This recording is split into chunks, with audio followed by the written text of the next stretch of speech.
ヤフーオークション出品中の CBX400F のエンジンの動作確認動画いきたいと思います。まずこちらの車両ですが、無改造、当時からオリジナルで残っている車両となります。30年以上前のバイクで、この状態、とても素晴らしいと思います。私も年間にかなりの台数の CBX は取り扱いしておりますが、ここまで素晴らしく、良い状態で残っているオリジナル車両、まずなかなかお目にかかることができません。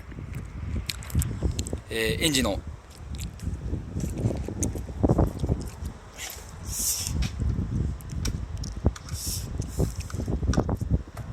動作いきたいと思います。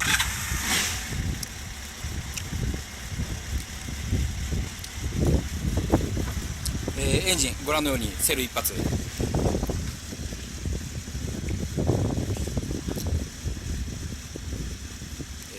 アイドリング安定しております。エンジン音、特に嫌な異音等ありません。こちら実走行、2万キロということで、非常に珍しい車両だと思います。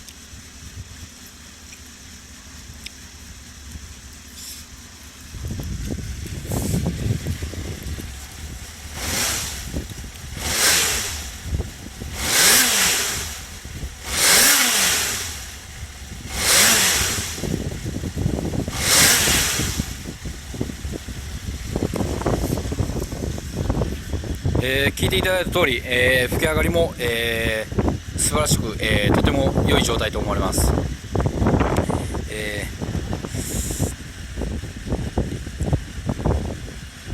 この年式の車両、30年以上の前のバイクですが、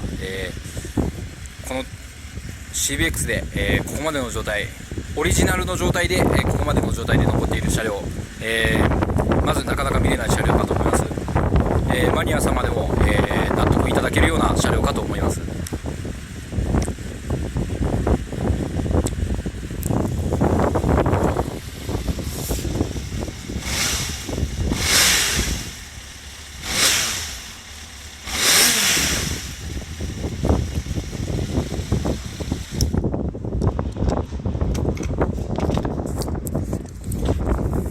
私も長い間、CBX かなりの台数触っていますが、ここまでの状態、非常に珍しく、なかなか手に入れることができないような、1台です。大事にしていただける方に、ぜひこのまま大事に乗ってもらい、まだこれからも長い間乗っていけるような車両だと思いますので、大事にしていただきたいと思います。以上、エンジンの動作確認動画でした。